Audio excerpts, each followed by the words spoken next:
अल्ताफ वकील के रिवीजन के बारे में आज बेल ऑर्डर रखी गई, क्या होगा इस मामले के बारे में? इस बारे में तफसील कुछ ऐसी है कि 31 जनवरी 2025 को 2:39 पर पहला सीआर बांग्लादेशी रोहिंग्या के एतबार से दर्ज हुआ, जिसमें आरोपी क्रमांक 5 एडवोकेट अल्ताफ अहमद फैयाज अहमद को बनाया गया। 12 फरवरी 2025 को उनको अनलॉफुली अरेस्ट किया गया। उनका 7 दिन का पीसी मांगा गया और उनको कुछ दिन का पीसी मिला। उसके बाद में 21 फरवरी 2025 को हमने अल्ताफ एडवोकेट का बेल कोर्ट के सामने पेश किया और हमारी बाजू मानते हुए उनका बेल ग्रांट हुआ। उसके बाद में फिर से सीआर नंबर 103/2025 में अल्ताफ वकील साहब को फिर से आरोपी बनाया गया, आरोपी क्रमांक 8, और उनको फिर से 17 जुलाई 2025 को अटक किया गया। 5 दिन की पीसी मांगी गई और हम उसमें अपील होते हुए हमने कोर्ट को बताया कि जो कुछ भी इनके एतबार से एविडेंसेस पुलिसों ने रिकलेक्ट किए हैं और जो भी इनके एतबार से डॉक्यूमेंट्स इनके पास कंपाइलेशन है, ये सारा कंपाइलेशन, सारे डिटेल्स, सारे डॉक्यूमेंट्स उनके पहले सीआर की इन्वेस्टिगेशन के दरमियान में हम पुलिसों को प्रोवाइड कर चुके हैं। उसके बावजूद भी कोर्ट ने हमारी बात मानते हुए 3 दिन का पीसी दिया, यानी कि 17 जुलाई को आरोपी क्रमांक 8 अल्ताफ साहब को अरेस्ट किया गया, 18 तारीख को कोर्ट के सामने पेश किया गया और 3 दिन का पीसी उनको दिया गया। 21 तारीख तक उनको पीसी में रखा गया और फिर से पुलिसों ने 21 जुलाई को उनका पीसी एक्सटेंड करके मांगा, पर हमने कोर्ट में अल्ताफ वकील साहब की बाजू लगा कर रखी और उनका पीसीआर नहीं बढ़ने दिया। और उसी दिन एमसीआर होने के बाद ही हमने उनका कोर्ट में बेल एप्लीकेशन फाइल किया और सेम डे सुनवाई करके सेम डे उसमें उनका ऑर्डर हुआ और सेम डे उनकी रिहाई हुई। अब इसमें सबसे अहम बात यह है कि जो क्रिमिनल रिवीजन थी उसका नंबर है 24/2025 और उसका रजिस्ट्रेशन नंबर है 590/2025। यह दाखिल करने के पीछे का मकसद जो सरकारी वकील शिशिर हिरे है वो आज तक हम समझ नहीं पाए। उन्होंने बहुत सारी मिस्टेक्स की। सबसे पहली बात ये, जब उनका बेल 21 फरवरी को सीआर नंबर 40 में हुआ, कुछ कोर्ट ने कंडीशन दी थी।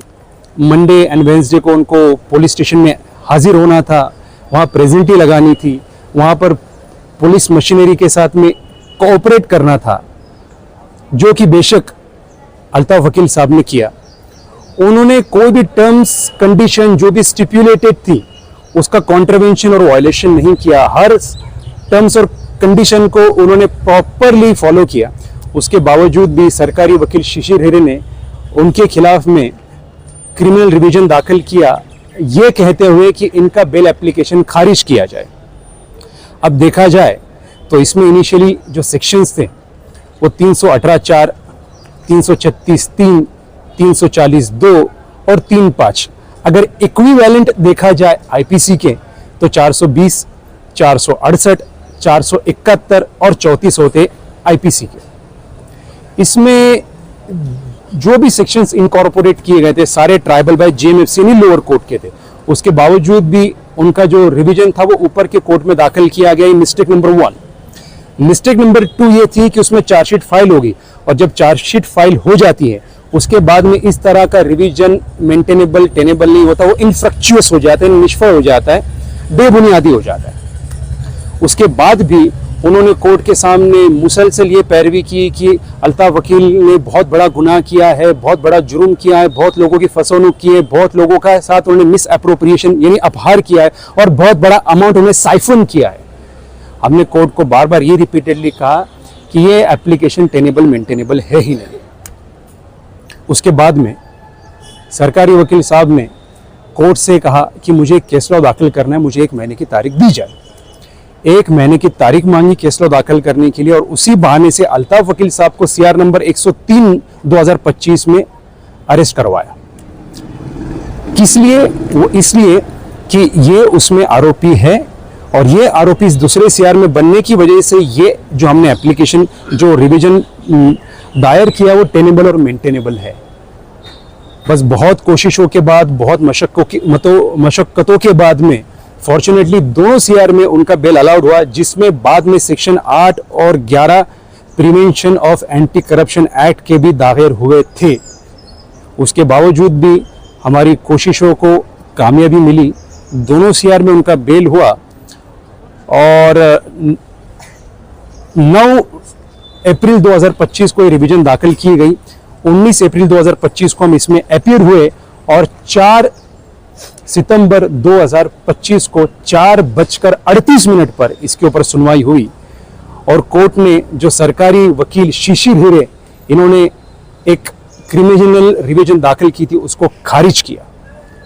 और इससे यह साबित होता है कि एडवोकेट अल्ताफ अहमद साहब जो इनका कहीं भी कोई रोल नहीं था, इनके खिलाफ में बेबुनियादी एलिगेशंस लगाए गए थे, इनको इसमें अननेसेसरी ड्रैग किया गया था।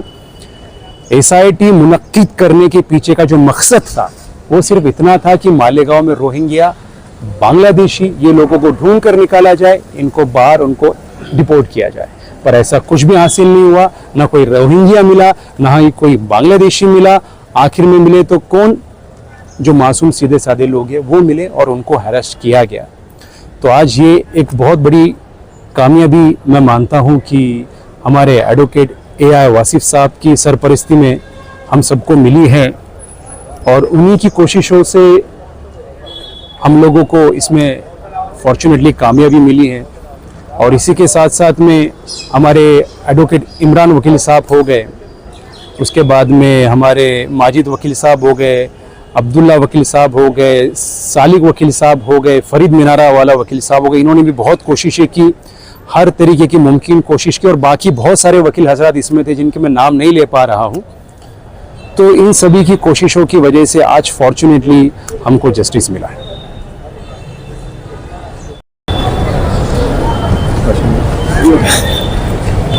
जैसा कि फैज़ वासिफ साहब ने बताए, तो सबसे पहले तो मैं अल्लाह पाक का शुक्रिया अदा करता हूँ।